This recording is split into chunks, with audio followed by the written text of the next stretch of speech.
আমি আমার তারকা চিহ্নিত প্রশ্ন 580 সংসদে উত্থাপন করছি। বাণিজ্য মন্ত্রী মহোদয় অনুগ্রহ করিয়া বলিবেন কি দেশের আমদানি রপ্তানি বৃদ্ধির লক্ষ্যে মন্ত্রণালয় বিশেষ কোনো পদক্ষেপ গ্রহণ করিয়াছে কিনা, করিলে তাহা কি? ধন্যবাদ মাননীয় স্পিকার। মাননীয় সদস্য, আপনাকে ধন্যবাদ। তারকা চিহ্নিত প্রশ্ন 580 মহান সংসদে উত্থাপিত হলো। মাননীয় বাণিজ্য মন্ত্রী জনাব খন্দকার আব্দুল মুক্তাদির। মাননীয় স্পিকার, আপনাকে এবং আপনার মাধ্যমে প্রশ্নকর্তা সদস্যকে ধন্যবাদ।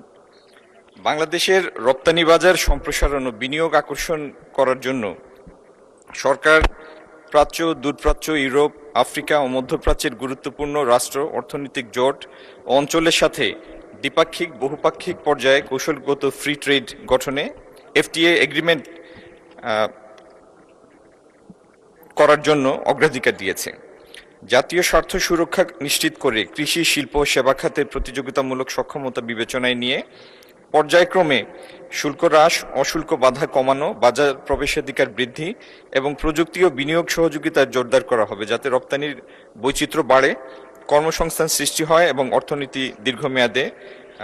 মাননীয় মন্ত্রী, এটা অনেক বড় 3 পৃষ্ঠার, পঠিত বলে গণ্য হলো। আপনাকে অসংখ্য ধন্যবাদ মাননীয় ধন্যবাদ। মাননীয় সদস্য, আপনি একটি সম্পূরক প্রশ্ন করতে পারেন। Thank you. মাননীয় স্পিকার, আপনাকে ধন্যবাদ। মাননীয় স্পিকার, আমাদের ইসরায়েল এবং ইরানের যে যুদ্ধ, সেই কারণে আমাদের তেলের মূল্য এবং তেলের প্রাপ্যতা দুটোই কিন্তু অনিশ্চিতের দিকে। আমি আপনার মাধ্যমে মাননীয় মন্ত্রীর কাছে জানতে চাই, বাংলাদেশের মূল্যস্ফীতি বহুদিন ধরেই ডাবল ডিজিটে ছিল, এখন সেটা 9% কিছু উপরে, খাদ্যদ্রব্য বিশেষ করে। এই মূল্যস্ফীতি নিয়ন্ত্রণে আমাদের মাননীয় মন্ত্রী কোনো পদক্ষেপ নেবেন কিনা এবং নিলে সেটি কি? ধন্যবাদ মাননীয় স্পিকার। ধন্যবাদ মাননীয় সদস্য। মাননীয় মন্ত্রী। ধন্যবাদ মাননীয় স্পিকার, এবং আপনার মাধ্যমে প্রশ্নকর্তা সদস্যকে ধন্যবাদ। প্রথম কথা হলো, আমাদের জ্বালানি মন্ত্রী আগ্রহ নিয়ে তাকিয়ে আছেন আমার দিকে। প্রথম কথা হলো, মূল্যস্ফীতিটার সেইভাবে বৃদ্ধি পাবে না কেন, এটা একটু বোঝা দরকার। সারা পৃথিবীতে জ্বালানি তেলের মূল্য যে অনুপাতে, যে রেশিওতে বৃদ্ধি পেয়েছে, তার তুলনায় বাংলাদেশের যে মূল্য বৃদ্ধি হয়েছে সেটা নিতান্তই মডেস্ট।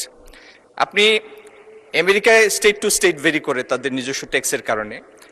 এই যুদ্ধ শুরু হওয়ার আগে অনেক স্টেটে $2.80 70 ছিল পার গ্যালন, মানে 4.5 লিটার। সেটি $5 ছাড়িয়ে গিয়েছে বিভিন্ন স্টেটে। এবং আপনি আশেপাশের যে কোনো দেশ অথবা বাংলাদেশের সাথে কম্পেয়ারেবল যে কোনো ইকোনমির তুলনা যদি করেন, তাহলে তুলনামূলকভাবে জ্বালানি পেট্রোলিয়াম পণ্যের মূল্য প্রত্যেকটা দেশে অনেক বৃদ্ধি পেয়েছে। এবং অনেকগুলি দেশে জ্বালানি মূল্য বৃদ্ধির এই প্রক্রিয়াটি অটোমেটেড, মানে এটা স্বয়ংক্রিয়ভাবে ট্রিগার হয়, এটার জন্য সরকারের আলাদা কোনো পদক্ষেপ নিতে হয় না। আমাদের এইখানে যে বৃদ্ধিটা হয়েছে ডিজেলের ক্ষেত্রে, 100 টাকার ডিজেলকে আমরা 115 টাকায় নিয়েছি, 15%। আমি শুধু বোঝার জন্য বলছি মাননীয় স্পিকার, একটা শিল্প কারখানায় তাদের যে কস্ট থাকে, কস্ট অফ প্রোডাকশন, তার মধ্যে 7 থেকে 8% থাকে ম্যানুফ্যাকচারিং সেক্টর ভেদে, 7 থেকে 8% থাকে জ্বালানির মূল্য।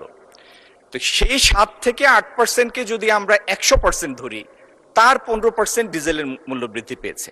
আচ্ছা, সেইভাবে যদি আপনি পরিবহনের ক্ষেত্রে চিন্তা করেন, 200 কিলোমিটার একটা বাস রান করার জন্য তার কম বেশি 25-30 লিটারের মতো ডিজেল লাগে। এই 30 লিটার ডিজেলের ক্ষেত্রে 450 টাকার মূল্য বৃদ্ধি হয়েছে। এই 30 লিটার যদি আমি ট্রাকের পণ্য পরিবহনের জন্য হিসাব করি, এই 30 লিটার মূল্যের অভিঘাতটা পড়বে 10,000 কেজি পণ্যের উপরে। তার মানে এমনি শুনলে যেটা মনে হয় যে জ্বালানির মূল্য বৃদ্ধি পেয়েছে, কিন্তু আমরা যদি পরিবাহিত পণ্যের ইউনিটের ভিত্তিতে হিসাব করি, তাহলে সেই বৃদ্ধিটা ওরকম মূল্যস্ফীতির জন্য ওইরকম মানে মূল্যস্ফীতির ঘটানোর মতো উদ্দীপক কিছু না, ওরকম কোনো এলিমেন্ট না। আর একটা জিনিস তো ঠিক, আপনি অর্থনীতিকে এমন একটা জায়গায় নিয়ে যেতে পারবেন না যেই জায়গায় ফান্ডামেন্টাল ব্যালেন্সটা ইমব্যালেন্সে পৌঁছে যায়।